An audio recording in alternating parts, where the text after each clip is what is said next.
Hi, my name is Rick Howard. I'm the Chief Security Officer for Palo Alto Networks. I'm Dan Ragsdale. I'm the Director of the Cybersecurity Initiative at Texas A&M.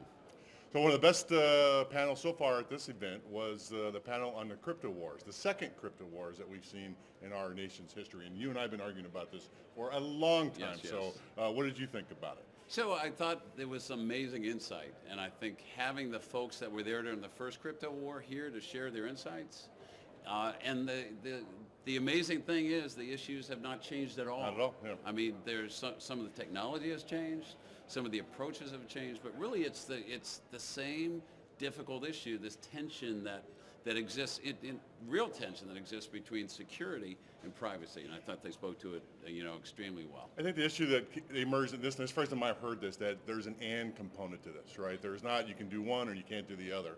I'm starting to believe that there may be a way that we can do both, and both sides won't be completely happy, but we'll be happy enough to make it go forward. So I'm kind of motivated by that. And if I can reinforce it, I think we wasted a lot of time. The panelists raised this issue. We wasted a lot of time fighting the crypto war when those efforts could be focused on developing capabilities, developing solutions, developing technologies, developing policy that will allow us to both be secure on the one hand and maintain some degree of privacy and the civil liberties that we're beholden to by virtue of our Constitution and the Bill of Rights. One of the points that came up that I thought was very good is I would very much like the government to be more transparent first before we develop some technological solution, right? I thought that point was dead on, that let's have the stats that the FBI needs, or I've had in the past. It says we've had to do this 1,000 times and we've saved 300 lives. That would be really useful for this debate. We're kind of arguing this in the dark right now. Yeah, and I also think what came out was very clear. There's a lot of rhetoric that's being brought to bear. Yeah. And I think it's counterproductive.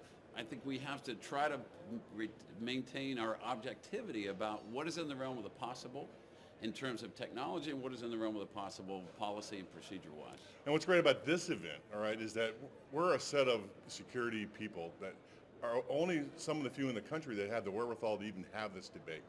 Because you get it down to the normal average Joe, and he's like, oh, they're trying to protect me, I guess it must be okay. So the arguments that you and I have been having, all right, are essential so we can get our act together and to give the nation something to think about that's coherent. Yeah. So smiling broadly here, because Rick and I do go way back.